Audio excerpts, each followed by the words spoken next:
శ్రీ వేమూరి జగపతిరావు గారి మహనీయుల ముచ్చట్లు 8వ భాగం 17/7/24 దక్షిణాయన పుణ్యకాలం తొలి ఏకాదశి శుభాకాంక్షలతో స్వాగతం. ప్రధాని దర్జ వెలగబెట్టిన అబుల్ కలాం ఆజాద్.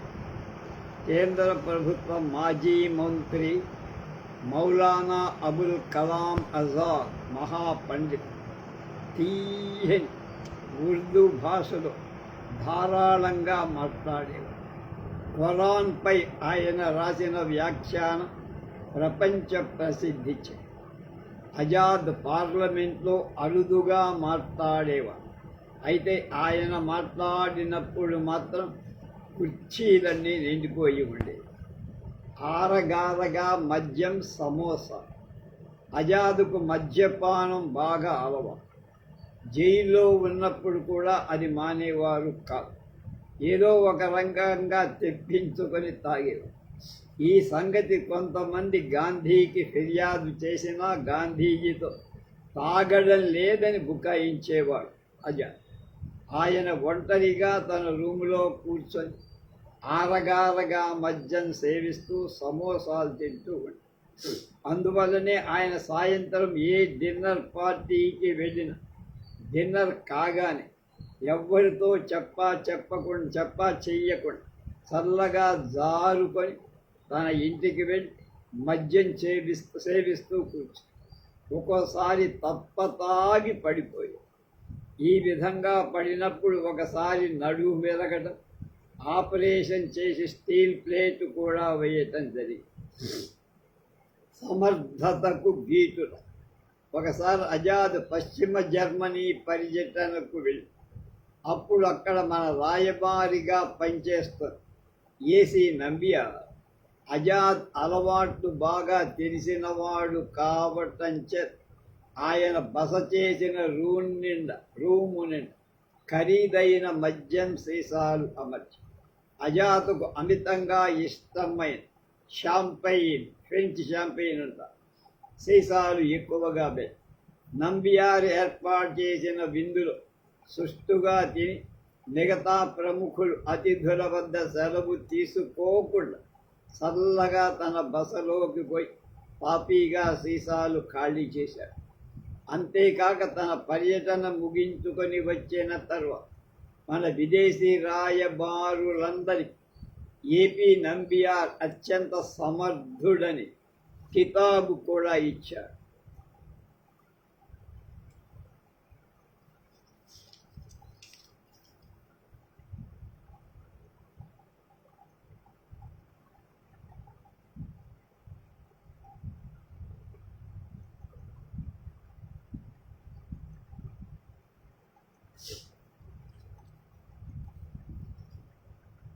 ప్రధాని దర్జా.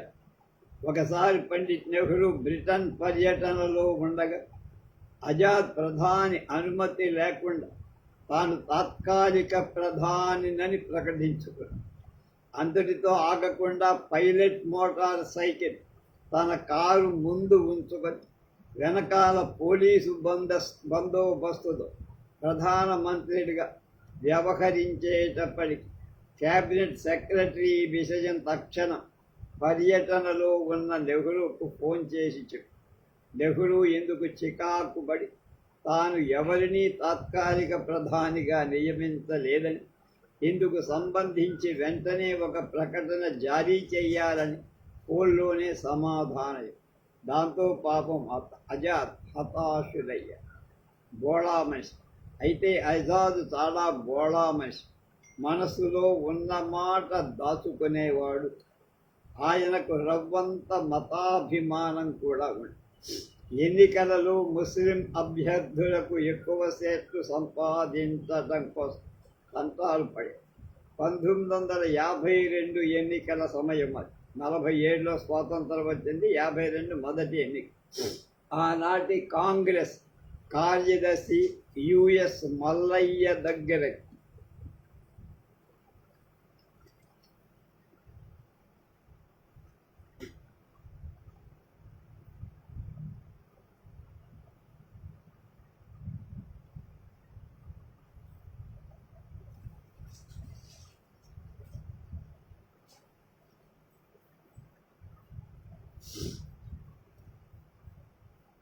ముస్లిం పేరు గల చీటీలు తీసుకువెళ్ళి వాళ్ళకి టిక్కెట్లు ఇవ్వాల్సిందిగా వేధిస్తూ ఉండేది. ఈ బాధపడలేక ఒకసారి మల్లయ్య కామరాజుని కలిసి ఒక ఎత్తు వేసి ఆజాద్ను చిత్తు చేసి, అదేమంటే తమిళనాడు కాంగ్రెస్ అభ్యర్థుల లిస్టు పరిశీలనలో మల్లయ్య సలహాపై కామరాజు లిస్టు మొదటి దఫా పరిశీలనలో గైర్హాజరు అయ్యారు. ఒక నియోజకవర్గం అభ్యర్థులను పరిశీలిస్తూ యుఎస్ మల్లయ్య తన పక్కనే ఉన్న ఆజాద్తో, ఈ నియోజకవర్గంలో దరఖాస్తు చేసిన వాళ్ళెవరూ నాకు నచ్చలా, ఒక ముస్లిం అభ్యర్థిని పెడితే బాగుంటుంది అనగానే అల్ప సంతోషి బోళా మనిషి అయిన ఆజాద్ సంబరపడుతూ, నిజమే అలా చేస్తే బాగుంటుందా, మరి ఎవరి పేరైనా చెప్పండి అన్నాడు మల్లయ్య. సమయానికి దగ్గర పేర్లు లేకపోవటం, మీరే ఒక నిర్ణయాన్ని చెప్పండి అన్నారు. అదను కోసం ఎదురు చూస్తున్న మల్లయ్య ఒక పేరు సూచించాడు. ముస్లిం అభ్యర్థిని నిర్ణయించిన ఆజాద్ కొండెక్కినంత సంతోషపడ్డాడు. మల్లయ్యను ఎంతగానో మెచ్చుకో. ఆ సాయంత్రం లిస్టు రెండవసారి పరిశీలనలో కామరాజు కూడా హాజరయ్యాడు. మల్లయ్య సూచించిన ముస్లిం అభ్యర్థి పేరు చూసి కామరాజ్, ఇదేమిటి, ఈ పేరు గల ఆయన సరిపోయి 30 ఏళ్ళు అయిపోయింది కదా అనేటప్పుకొని కూడబడుకొని ఎత్తువేసిన కామరాజు మల్లయ్య మినహా సమావేశంలో మిగతా వాళ్ళంతా గుండున నవ్వారు. ఆజాద్ వెర్రి మోహం వేశారు. కూల్ని చేయటం అన్న మనోవర్తి దాబా ద్వారా స్త్రీల హక్కుల పోరాటాన్ని శ్రీకారం చుట్టిన విజయలక్ష్మి పండిత్, జవహర్లాల్ నెహ్రూ సోదరి విజయలక్ష్మి పండిత్ వివాహ సందర్భంలో ఒక సంఘటన జరిగింది. సాధారణంగా కాశ్మీరీ బ్రాహ్మణ కుటుంబాలలోని ఆడపిల్ల పెళ్లిలో లేత గులాబీ రంగు వస్త్రాలు, బంగారు ఆభరణాలు ధరించటం ఆనవాయి. అయితే గాంధీజీ వాటిని ఒప్పుకోరు. పెళ్లి కుమార్తెకు గులాబీ రంగు చీర బదులు తెల్లని ముతక ఖద్దరు చీర కట్టాలని, అంతేకాక ఆమెకు బంగారు నగలు పెట్టద్దని మోతీలాల్కు ఉత్తరం కూడా రాశాడు గాంధీ. చాదస్తపు గాంధీ. ఆ ఉత్తరం చూడటంతోనే మోతీలాల్ భార్య గాంధీజీ మీద మండిపడి, అంతకు పూర్వం నుంచే గాంధీజీ పద్ధతులు ఆవిడకే నచ్చేవి. దీంతో మరీ రెచ్చిపోయి, అయినా ఈ గాంధీ ప్రతి దాంట్లో తన మాట సాగాలనుకుంటాడేమిటి, మన కుటుంబం మీద పెత్తనం చేయటానికి ఆయన ఎవరండి, పెళ్లి కూతురు తెల్లతీర ధరించడేమిటి, ఎంత అశుభం, పైగా ఆభరణాలు కూడా వద్దంటాడా, అదేం కుదరదు, మన అమ్మాయి పెళ్లి మన ఇష్ట ప్రకారం సంప్రదాయ పద్ధతిలో జరగాలి అని మోతీలాల్తో ఖచ్చితంగా. అసలు మోతీలాలు కూడా పెళ్లి కూతురు తెల్లతీర ధరించాలంటూ ఇష్టం. ఆ రోజుల్లో తెల్లతీర వితంతువులు మాత్రమే కట్టే, అందువల్ల ఆయన కూడా ఆ పద్ధతి ఇష్టం లేదు. గాంధీజీ సూచన తనకు ఇష్టం లేదని తెలుపుతూ ఎందుకైనా మంచిదని ఉత్తరం రాశారు. అయితే గాంధీజీ తన పట్టుదల విడవకుండా సమాధానం రాశారు. ఆ విషయమై వాళ్ళిద్దరి మధ్య కొన్ని ఉత్తర ప్రత్యుత్తరాలు జరిగాయి. ఎవరూ తమ అభిప్రాయాన్ని మార్చుకోలే. ఎవరి అభిప్రాయానికి వాళ్ళు కట్టుబడి ఉండటంతో సమస్య పరిష్కారం కాదు.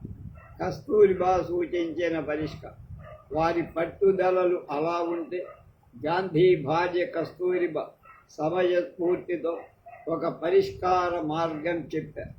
అందుకు అందరూ దాని ప్రకారం కస్తూర్బా స్వయంగా నేసిన ఖద్దరు గులాబీ రంగు అద్దకం వేయించి పెళ్లిలో విజయలక్ష్మి పండిట్ కట్టవే, అంటే ఖద్దరు చీరే దానికి గులాబీ రంగు వేయించారు. బంగారు నగలకు బదులు రకరకాల పూలతో ఆమెను అలంకరించి వివాహం నిరాడంబరంగా జరిగి పెళ్లికి అతిథులందరూ దేశం నలుమూలల నుండి వచ్చారు. గాంధీతో సహా దేశ నాయకులందరూ పెళ్లికి వచ్చారు. మనోవర్తిద పండిట్ నెహ్రూ సోదరి శ్రీమతి విజయలక్ష్మి పండిట్ భర్త రంజిత్ పండిట్ కారాగార క్లేశం వల్ల అకస్మాత్తుగా మరణించటం జరిగింది. రంజిత్ పండిట్ అకస్మాత్తుగా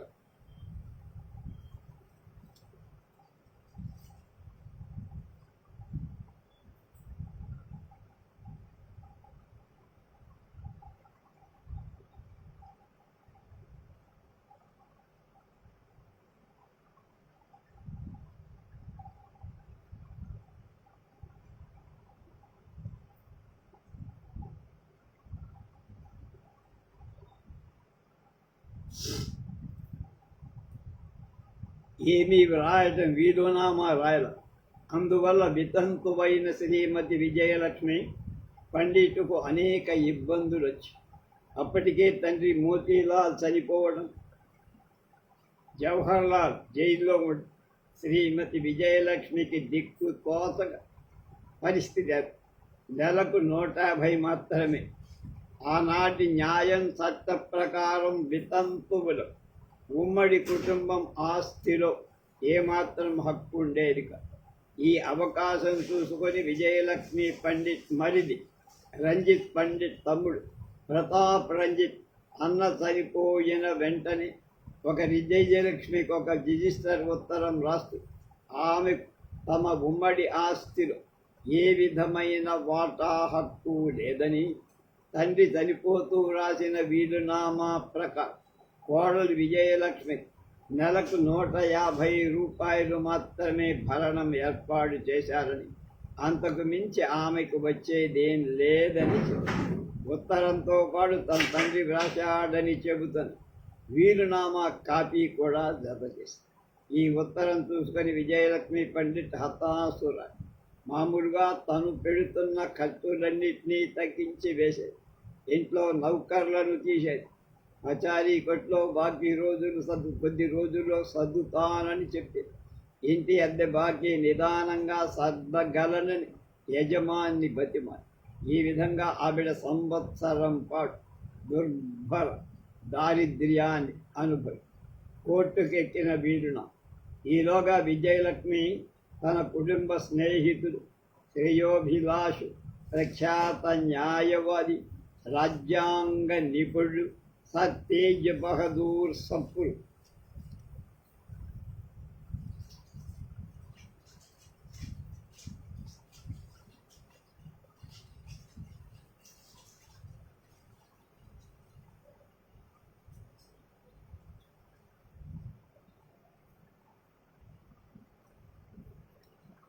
సంప్రదించి సప్రు ఆవిడ పట్ల సానుభూతి అయినా ఇప్పుడున్న న్యాయ చట్టం ప్రకారం మనకేం చెయ్యలేం. వితంతువులకు ఉమ్మడి కుటుంబంలో ఏమాత్రం హక్కులు లేవని చెబుతూ మీ మామగారు రాసినట్టు చెబుతున్న వీలునామా కోర్టులో సవాలు చేద్దాం. ఈ దావా గెలుస్తుందని నాకు ఆశ లేదు. అయినా నీ కోసం, ధర్మం కోసం నేను ఈ కేసు జిల్లా కోర్టులో వాదించడానికి సిద్ధపడుతున్నాను. వీలునామా కోర్టులో సవాల్ చేశారు. హైకోర్టు, సుప్రీంకోర్టులలో తప్ప కింద కోర్టులకు రావటం అలవాటు లేని సర్ తేజ్ బహదూర్ సప్రు జిల్లా కోర్టుకు హాజరయ్యారు. కానీ దావా ఓడిపోవటం మాత్రమే జరిగింది. అయితే విజయలక్ష్మి కోర్టులో ఓడిపోయిన ఆవిడ వాదనకు దేశమంతటా మద్దతులు. అనేక పత్రికలు వ్యాసాలు, సంపాదకీయాలు రాసి వితంతువులకు న్యాయం చేయాలని, స్త్రీకి ఆస్తి హక్కులు ఉండేలా చేయాలని, న్యాయ చట్టాలు మార్చాలని ఘోషించారు. మహిళా సంఘాలన్నీ తీర్మానాలు చేసి స్త్రీలకు ఆస్తి హక్కు కలిగించాలని డిమాండ్ చేశారు. ఈ విధంగా శ్రీమతి విజయలక్ష్మి మనోవర్తి దావా స్త్రీల హక్కుల పోరాటానికి నాందిగా నిలబడి మధ్యవర్తుల రాయలు. ఈలోగా అనేక మంది మధ్యవర్తులు విజయలక్ష్మి మరిది ప్రతాప్ దగ్గరకు వెళ్ళి ఆమెకు న్యాయంగా కాకపోయింది ధర్మంగా రావాల్సిన వాటా ఇవ్వాలని కోరారు. అయినా అతని మనస్సు కలగ. ఈ స్థితిలో గాంధీ కలగజేసుకొని ప్రతాప్పుడు తన దగ్గరకు వచ్చి మాట్లాడాలని కబురు చేసి ప్రతాప్ గాంధీని కలుసుకోవటానికి నిరాకరించటమే కాక తన అన్న చనిపోవటానికి గాంధీయే కారణం నానా దుర్భాషలు. దీంతో ఆ రాయబారం కూడా విఫలమై ఆఖరిసారి నెహ్రూ కుటుంబానికి రంజిత్ కుటుంబానికి కావలసిన కొంతమంది న్యాయవాదులు సమావేశమై ప్రతాప్ దగ్గరికి మరోసారి రాయబారం వెళ్ళారని, ఈసారి కూడా లొంగి రాకపోతే దావాను హైకోర్టుకు దాఖలు చెయ్యాలని నిర్ణయం. ఆ విధంగానే అతని దగ్గరికి వెళ్ళి ఎన్నో విధాల నచ్చ చెప్పిన తరువాత రంజిత్ పండిట్ స్వయంగా సంపాదించుకొని ఆస్తిని మాత్రం విజయలక్ష్మికి ఇవ్వడానికి అంగీకరించి ఉమ్మడి ఆస్తులో ఒక్క పైసా కూడా ఇవ్వనని భీష్మించి వెళ్ళిన రాయబార వర్గం కూడా చేసేది లేక హైకోర్టుకు వెళ్ళిన దావా గెలవదని భయం ప్రతాప్ ఇవ్వటానికి ఒప్పుకున్న దానికి అంగీకరి గాంధీజీ కూడా ఒప్పుకోవాల్సి శ్రీమతి విజయలక్ష్మి పండిట్ అంతటితో తృప్తి పడాల్సింది. చూడు బాబు, పెళ్ళెప్పుడు చేసుకుంటావు? శ్రీమతి విజయలక్ష్మి పండిట్ ఒక్కొక్కప్పుడు దౌత్య మర్యాదలు పాటించేవారు కాదు. వెంటనే చేసిన పొరపాటు తెలుసుకొని నారు కలుసుకునేవారు. ఒకసారి వేల్స్ యువరాజు నేపాల్ రాజు పట్టాభిషేకానికి వెళుతూ ఢిల్లీ వచ్చారు.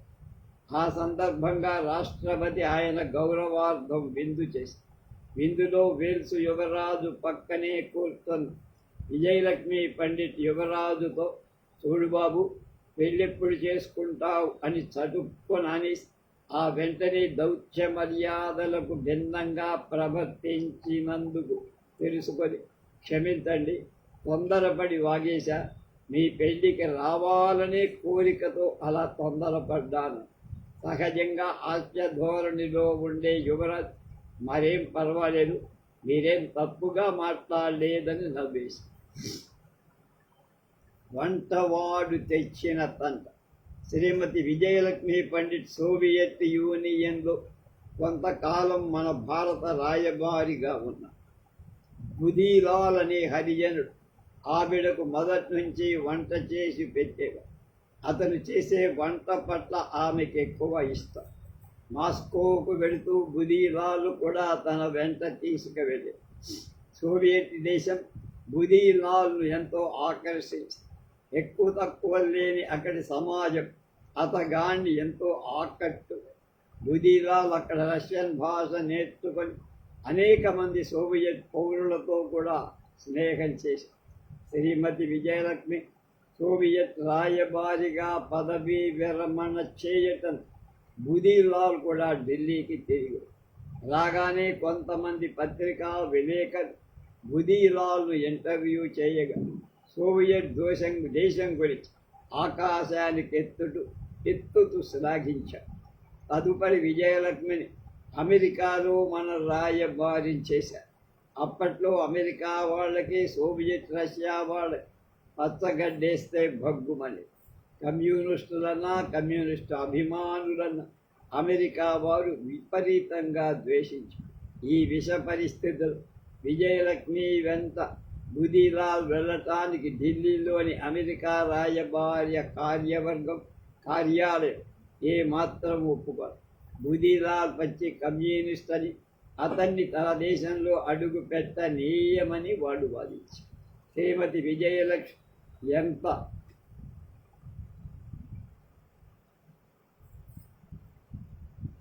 నచ్చ చెప్పిన అమెరికాకు బుధీలాల్ తన దేశం రావటానికి ఒప్పుకోరు. పాపం బుధీలాల్ అమెరికా ప్రయాణం ఆగిపోవటమే కాక విజయలక్ష్మి అమెరికాలో సరైన వంటవాడు దొరక నానా ఇబ్బందులు పడాల్సి వచ్చింది.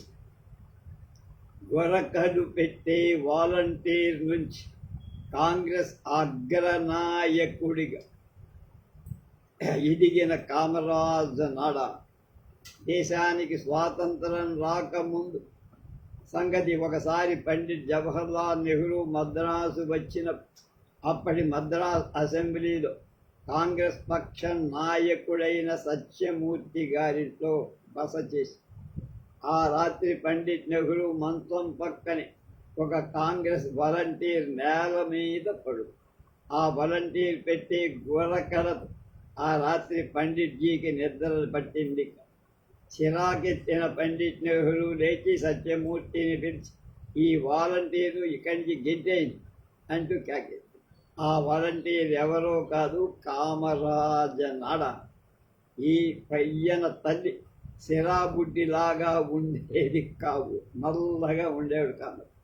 నేరేడు పండు నలుపులో ఉండే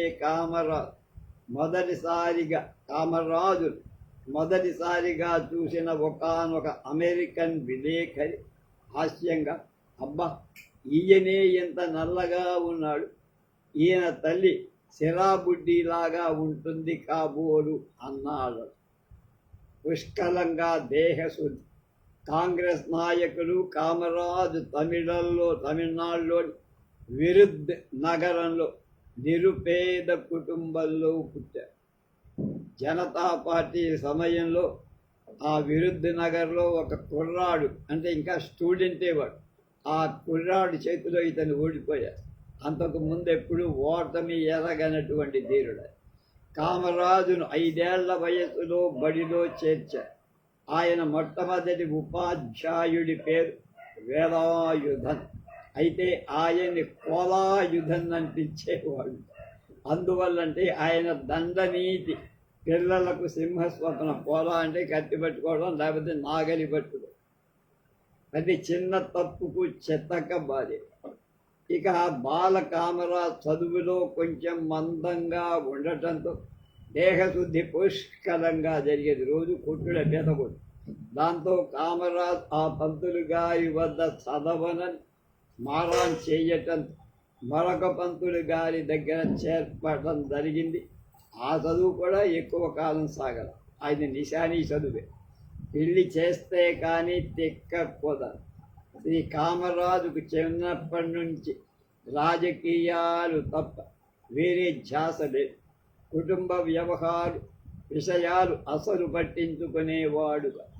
కాంగ్రెస్ జెండా పుచ్చుకొని జనాన్ని వెంటేసుకు తిరగటం తప్ప మరో సంగతి పట్టించేది కాదు. ఆయన కుటుంబ పెద్దలు పెళ్లి చేసి ఒక ఇంటి వాణ్ణి చేస్తేనే తిక్క కుదురుతుందని సంబంధాలు చూడటం ప్రారంభించి, అయితే కామరాజ్ పెళ్లి మాట ఎత్తితే నేను ఇంట్లో మళ్ళీ అడుగు పెట్టను అని భీష్మించడంతో కామరాజు పట్టుదల ఎరిగిన కుటుంబ పెద్ద ఆ ప్రయత్నం మానేసి, ఈ విధంగా కామరాజ్ ఆజన్మ బ్రహ్మచారిగా ఉండిపోయాడు. నిదానమే ప్రధానం. కామరాజ్ చిన్నప్పటి నుంచి కూడా దేనికి తొందరపడేవాడుక. తనకు కావాల్సిందేదో తన వద్దకు వచ్చేదా నింపాదిగా ఉండేవాడు. చిన్ననాటి సంఘటన ఇందుకు నిదర్శనం. పార్కలాం అనేది కామరాజు యొక్క భూతపదం. చూద్దాం అది పార్కలాం. ఎవరు ఏ ఫిర్యాదు చేసిన, ఏది కావాలని కోరిన పార్కలాం అనేవాడు. అందుకని పార్కలాం కామరాజు అని. ఆయన చదువుకునే రోజుల్లో ఒకసారి వినాయక చవితి సందర్భంలో దేవాలయంలో ప్రసాదం కోసం పిల్లలంతా ఎగబడి తొక్కిసలాటకు దిగగా కామరాజు మాత్రం తాపీగా తొక్కిసలాట అయ్యే వరకు అక్కడ వేచి ఉండి, అందరూ వెళ్ళాక పూజారి దగ్గరకు వెళ్ళి మిగిలిన ప్రసాదం అంతా పెట్టించుకొని తృప్తిగా తిన్నారు. అదే ఆయన స్వభావం. జీవితాంతం అలాగే చేశారు. ఆయన ఏ పదవి కోసం ఆతృత పడినట్టు కనపడు. ఆ పదవులే ఆయన దగ్గరకు వెతుక్కుంటూ వచ్చేదాకా ఆయన నింపాదిగా ఉన్నట్టు మనకి చరిత్ర చెప్పు. కామరాజుకు రాజాజీకి ఎప్పుడు పడేదిగా ప్రత్యర్థులుగా ఉండేవి. అయినా కామరాజుకు రాజాజీ అంటే వల్లమాలిన అభిమానం. ఎన్నడూ రాజాజీ లేని వ్యక్తిగతంగా విమర్శించేవాడు. ఒకసారి రాజాజీ బొంబాయిలో తమిళులను ఉద్దేశించి మాట్లాడుతూ అప్పుడు మద్రాసు ముఖ్యమంత్రిగా ఉన్న కామరాజు ఎత్తి పొడిచే ధోరణిలో, మీరు అదృష్టవంతులు, మీరు ఇక్కడ బొంబాయిలో చక్కటి ప్రభుత్వం కలిగి ఉన్నారు అంటే తమిళనాడులో లేనట్టే కదా. ఆ మాటలు మర్నాడు వార్తాపత్రికలు పెద్ద అక్షరాలతో వెలువడగా కామరాజు తన పక్కనున్న వాళ్ళ పాపం రాజాజీ గురించి బొంబాయి తమిళులు ఏమనుకుంటున్నారో కదా అన్నారట. నాకు ఏకైక శత్రువు నా తల్లి అన్నది రాజకుమారి అమృత కౌర్. కేంద్ర ప్రభుత్వ మాజీ ఆరోగ్య శాఖ మంత్రి రాజకుమారి అమృత కౌర్ కపుర్తల రాజవంశీకురా.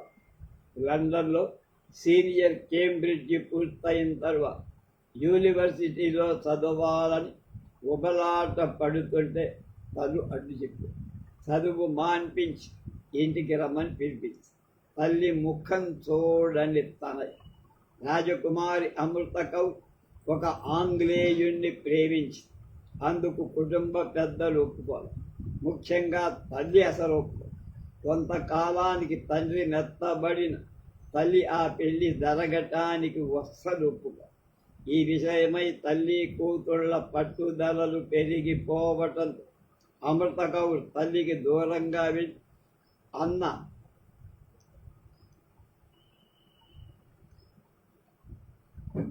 గారింట్లో ఉండిపోయి ఈ ప్రపంచంలో తనకు ఉన్న ఒకే ఒక శత్రువు తన తల్లి అని అమృత కౌర్ అభిప్రాయం. అందుకు తగ్గట్టుగా అమృత కౌర్ ఎన్నడూ తల్లి ముఖం చూడదు. తల్లి చనిపోయిన తర్వాత మాత్రమే ఆమె స్వగృహం వెళ్ళి ఈ ప్రేమ వ్యవహారం ఈ విధంగా విఫలం అవ్వడంతో అమృత కౌర్ జీవితాంతం పెళ్లి లేకుండానే ఉండిపోయి. నా అనుభవ రీత్యా రాకుమారి అమృత కౌర్ కొంతకాలం గాంధీజీకి కార్యదర్శిగా పనిచేసింది. గాంధీజీ సిఫార్సుపై పండిట్ నెహ్రూ ఆమెను తన మంత్రివర్గంలో తీసుకొని ఆరోగ్య శాఖ ఇచ్చారు. ఆరోగ్య మంత్రి సాటి మంత్రులు కానీ పార్లమెంటు సభ్యులు కానీ నిగ్గదీసి ప్రశ్నలు అడిగినప్పుడు సమాధానాలు చెప్పలేక కళ్ళ నీళ్ళ కాచే. ఒకసారి అమృత కౌర్ బెంగుళూరులో ఒక కుటుంబ నియంత్రణ సమావేశానికి అధ్యక్షత వహించి ఆ సభలో అనేక మంది ప్రముఖ వైద్యులు శాస్త్రవేత్తలు కుటుంబ నియంత్రణ గురించి వివరిస్తూ అవివాహిత అయిన అమృత కౌర్ వైద్య శాస్త్ర అనుభవాల ప్రకారం అనబోయి నా స్వతంత్ర అనుభవాల రీత్యా బహిష్టు అయ్యే ముందు ఆ తర్వాత కొద్ది రోజులు భార్యాభర్తలు సంసారం చేయకుండా ఉంటే గర్భధారణ జరగకుండా ఉంటుంది.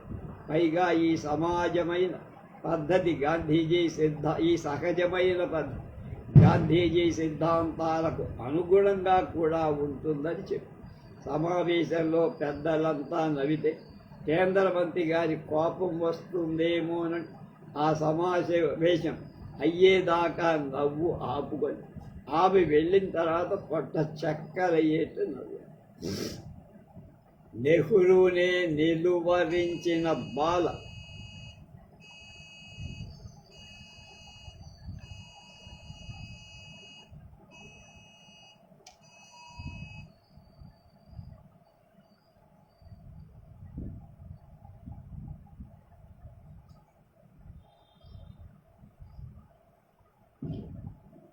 శ్రీమతి దుర్గాబాయి దేశముఖ్, గుమ్మిడిదల దుర్గాబాయి, ప్రముఖ సంఘ సేవకురాలు శ్రీమతి దుర్గాబాయి దేశముఖ్ చిన్నప్పటి నుంచి మగమాటం లేక మాట్లాడుతూ ఉండేది.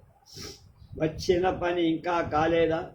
వారి కుటుంబం కాకినాడలో ఉండే రోజుల్లో ఒకసారి వాళ్ళ దూర బంధువు ఆ ఊరికి ఏదో పని మీద వచ్చి వాళ్ళింట్లో చాలా రోజులు తెస్తేసి అతడి వాలకం చూస్తే ఎన్నాళ్ళకి కదిలేటట్టుగా లేకపోవడంతో చిన్నపిల్ల దుర్గాబాయి ఒక రోజున ఆ బంధువు ముఖం మీదనే, ఏమండి మీరు వచ్చిన పని కాలేదా ఇంకా అన్న. పాపం బిక్క చచ్చిపోయిన ఆ బంధు వెంటనే మూటా ముల్లే సర్దుకొని వెళ్ళిపోయింది. మరొకసారి ఒక బంధువు వచ్చాడు. దుర్గాబాయి తల్లి చేసిన కూర రుచిగా ఉండటంతో ఆ బంధువు మారు వడ్డించమని దుర్గాబాయిని కోరగా, నదురు బెదురు లేకుండా, సారి మీరేమనుకోకండి, కూర కొంచెంగానే చేసింది మా అమ్మ అని నిర్మోగమాటంగా చెప్పి నెహ్రూనే నిలవరించిన బాలాకుమార్. 1923 కాంగ్రెస్ సభలు కాకినాడలో జరిగి అప్పటికి 14 ఏళ్ల ప్రాయంలో ఉన్న దుర్గాబాయి ఆ సభలకు వాలంటీర్గా పనిచేసి సభాస్థలి ముఖద్వారం వద్ద టిక్కెట్లు తనిఖీ చేసి ప్రతినిధులను లోపలకు పంపమని ఆ పని దుర్గాబాయికి అప్పగించి టికెట్ లేకుండా ఎవరిని లోపలికి రానివ్వద్దని మహాసభల నిర్వాహకుడు, ప్రముఖ కాంగ్రెస్ నాయకుడు కొండా వెంకటప్పయ్య గారి ఆదేశం. ఆ ప్రకారమే దుర్గాబాయి గేటు దగ్గర టిక్కెట్లు తనిఖీ చేస్తారు. ఈలోగా ఒక వ్యక్తి హడావిడిగా టిక్కెట్ తోపకుండా లోపలికి పోబోయాడు. దుర్గాబాయి ఆ వ్యక్తిని అటకాయించి టిక్కెట్ చూడమని, టికెట్ కొంట మర్చిపోయానన్నాడు ఆ వ్యక్తి. వెంటనే టికెట్ రుసుం 2 అణాలు బేడ ఇచ్చి వెళ్ళండి. 2 అణాల కోసం ఆ వ్యక్తి జేబులు తడుముకోగా చిల్లరలే. ఆ వ్యక్తి చిరునవ్వుతో ఇటు అటు చూస్తున్న కొండ వెంకటప్పయ్య గారు హడావిడిగా పరిగెత్తుకుంటూ వచ్చి ఆ వ్యక్తి వెంకటప్పయ్య గారి దగ్గర చిల్లర తీసుకొని టిక్కెట్టుకొని లోపలికి వెళ్ళి, ఆ వ్యక్తి ఎవరో కాదు, సాక్షాత్ పండిట్ జవహర్లాల్ నెహ్రూ. ఆ తర్వాత దుర్గాబాయిని వెంకటప్పయ్య గారు మందలించిన పండిట్ నెహ్రూ మాత్రం ఆ పిల్ల కర్తవ్య దీక్ష ఎంతగానో మెచ్చుకున్నారట. ధీమా గల నాయకుడు మొరార్జీ దేశాయ్. మాజీ ప్రధానమంత్రి మొరార్జీ దేశాయ్ తండ్రి బహు నిక్కచ్చి మనిషి. నెలకు 40 రూపాయల జీతంతో ఎలిమెంటరీ స్కూల్ టీచర్గా పనిచేసేవాడు. తన ఉద్యోగం సక్రమంగా చేసుకోవటమే తప్ప అధికారుల అడుగులకు మడుగులొత్తే నైజం లేదు. అందువల్ల వాళ్ళు కోపంతో ఆయనకు ప్రమోషన్ కూడా ఇవ్వరు. ఎన్నాడు ప్రమోషన్ రాకపోవటం విరక్తి చెందిన ఆయన ఆత్మహత్య చేసుకున్నాడు. ఈ విధంగా 9 మంది సభ్యులు గల కుటుంబ భారం మొరార్జీ మీద పడి అప్పటికి ఆయన ఏజ్ 15 మాత్రమే వయస్సు. అప్పుడు బొంబాయిలో మెట్రిక్ చదువుతో మొరార్జీ ఎవ్వరి దగ్గర అప్పుకు వెళ్ళకూడదని, తన స్వశక్తితో కుటుంబ పోషణ చేసుకోవాలని దృఢ నిశ్చయానికి వచ్చారు. ఆ వయస్సులోనే మొరార్జీకి నెలకు 10 రూపాయల స్కాలర్షిప్ లభించింది. మొరార్జీ చదువులో కనబరుస్తున్న శ్రద్ధను చూసి స్కూల్ యాజమాన్యం భోజన వసతి కూడా ఆయనకి సమకూర్చి మొరార్జీ మెట్రిక్ చదివే రోజుల్లోనే చిన్న తరగతుల వాళ్ళకి ట్యూషన్ చెప్పి కొంత రాబడి సంపాదించేవారు. బొంబాయిలో ఎక్కడికి వెళ్లాల్సి వచ్చినా నడిచేది. ఆ విధంగా వీలైనంత పొదుపును పాటు 9 మంది సభ్యుల కుటుంబాన్ని పోషిస్తూ వచ్చి దేశాయ్ ధీమా. మొరార్జీ కాలేజీలో చదువుతున్న రోజుల్లో రాష్ట్ర సివిల్ సర్వీస్ పరీక్షకు హాజరై ఇంటర్వ్యూకు పిలువచ్చి సరైన బట్టలు లేని మొరార్జీ స్నేహితుడి దగ్గర బట్టలు అరువు తీసుకొని హాజరై ఇంటర్వ్యూ బోర్డులో 3 ICS ఆఫీసర్. అది ముగిసేటప్పుడు ఒక ఆఫీసర్ మొరార్జీతో, నువ్వు ఈ ఉద్యోగానికి సెలెక్ట్ కాకపోతే ఏం చేస్తావు? వెంటనే ఈ ఉద్యోగం రాకపోయినంత మాత్రం నాకు పోయేది లేదు. ఈ సువిశాల భారతదేశంలో ఇంతకన్నా మంచి ఉద్యోగం సంపాదించుకోగలను ధీమాగా అన్నారు. ఆ ఆత్మవిశ్వాసం, నిర్భయత్వాలకు వాళ్ళు ఎంతో సంతోషం. అప్పటికే కావలసిన పోస్టులన్నీ భర్తీ చేసి మొరార్జీ అదనంగా పోస్టు సృష్టించి వెర్రి మొర్రి ఆలు జనతా ప్రభుత్వంలో ప్రధానిగా ఎన్నికైనప్పుడు మొరార్జీ 82. ఆ బతకడు, ఎంతో కాలం బతకడు, ఆయన పొందిపోయిన తర్వాత ఛాన్స్ మందే అని మంత్రివర్గంలో ఒకరిద్దరు సీనియర్ మంత్రులు భావించి ఆ ఆలోచనలు పసిగట్టిన రాష్ట్రపతి నీలేంద్ర సంజయ్ మీరేదో ఊహిస్తున్నారు, మీ అందరికన్నా మొరార్జీ ఎక్కువ కాలం బతుకుతాడు, వెర్రి మొర్రి ఆలోచనలు కట్టి పెట్టండి అని మెత్తగా మందలించారు. రేపు ఎడిసన్ అంతిమ శ్వాస భద్రపరచిన హెన్రీ ఫోర్డ్. అమెరికాలో సామాన్యుడికి కారు అందుబాటులో తెచ్చిన వాడు హెన్రీ ఫోర్డ్.